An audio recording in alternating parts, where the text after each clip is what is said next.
Want to take a few minutes to make a correction on an earlier video I did, and it was about British military knives.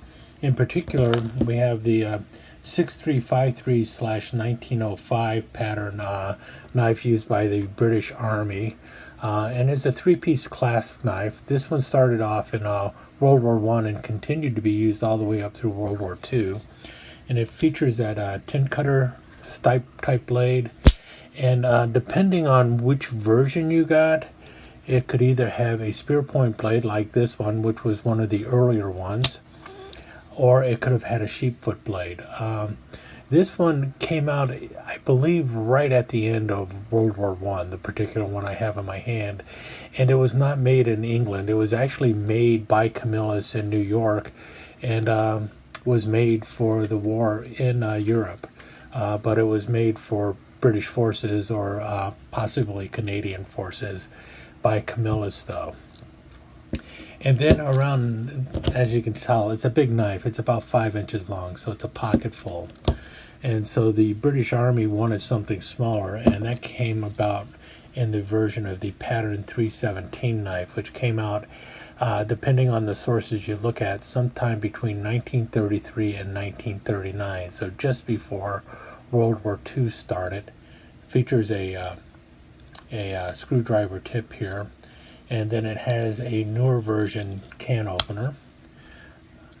Later ones you'll see a cap lifter on them. Those are usually post World War II versions, and usually they're also not British. They're usually Belgian or Italian or something like that. And then you have a sheepfoot blade.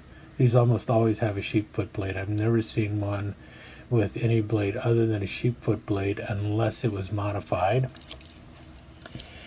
And then on the back you have a shorter marlin spike.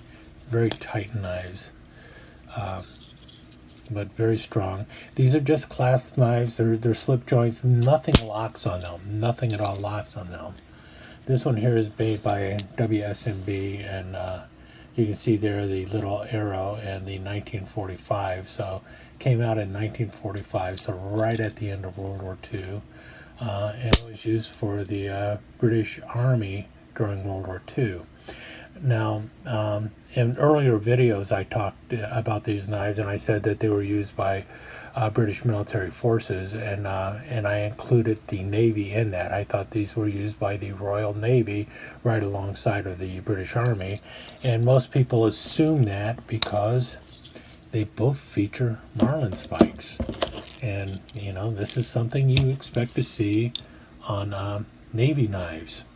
You know, the marlin spike knife, a rigger's knife, is often seen as something that you're going to find in the Navy, not the Army. But the British Army used these knives, and the Royal Navy used a totally different knife.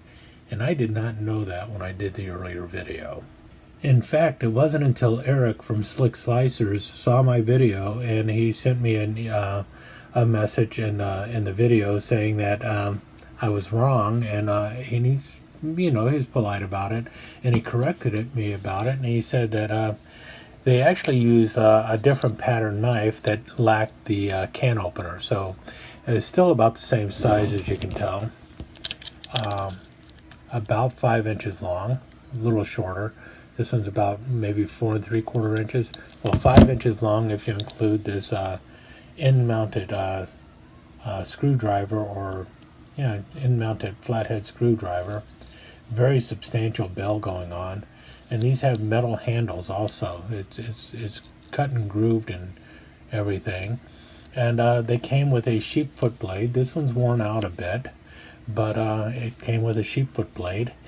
And these started off in World War I, and I believe Eric said that they were still using the same knife basically into the 80s. So this knife really did not change a lot in the Royal Navy. They did not make it a smaller knife like the Army one. The Army one, well, the Army one, you know, you needed, it's heavy in the pocket. The Navy ones, they're on a ship.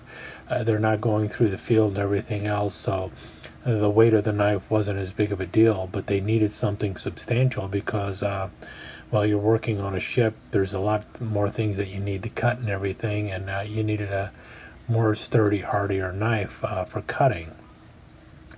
Now, how did I come about this knife? Because I didn't buy this knife. Actually, what happened was Eric had saw my channel. He saw that I collected marlinspike knives, and he said, I got a Royal Navy knife if you want it, and he sent it to me out of the kindness of his heart. He just offered it up and gave it to me. So I really appreciate what Eric has done for me. Not only did he correct me, not only did he give me some great information about the differences between a British Army knife and a Royal Navy knife, he also gave me a Royal Navy knife. And, you know, what can you say about a person like that? All I can say is thank you. Thank you very much, Eric. I really appreciate this. And remind people, you know, Slick Slicers has a really, really good show over there coming out of the United Kingdom. And if you're not subscribing to his channel, you should be subscribing to it, especially if you live in the UK, because he talks about knives that are legal to carry in the UK. And you think there isn't a lot of them. For instance, this one here would not be legal to carry because the blade's too long. But mostly what he talks about are knives that are legal to carry in the UK. And many of those knives are perfectly fine knives to be carried anywhere else, especially if you're living in big cities in the United States. Most of the knives that you can carry legally in the UK, you can also legally carry in cities like New York, Los Angeles, Chicago, Washington, D.C., places like that. So if you're looking for knives that are legal to carry not only in the UK, but in so many other places in the world, Slick Slicers is a really good place to go to. Now, as for this knife, as you can see, the blade's been used a bit, so it's a little proud here. You can see that it doesn't quite make the line there. And so what I'm thinking about doing, even though this was a gift from Eric, is I'm thinking I'm going to take and grind down the kick just a little bit here. Because by grinding down this kick just a little bit, it's going to allow the knife to close, and then the blade will sit down probably about like that, which will be a much better closure. So that's what I'll probably end up doing.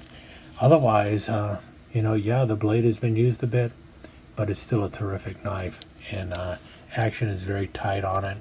Everything moves quite well.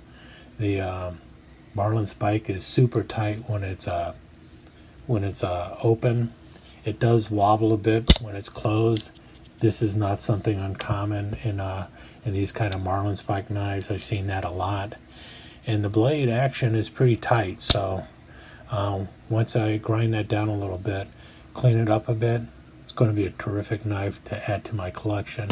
And I will no longer just have British Army knives, but I will have an excellent example of a Royal Navy knife. Not in pristine condition, but in good used condition. Thanks again, Eric, for sending this to me. I really appreciate it, and I appreciate all the information you provided me about Royal Navy knives. It really was helpful.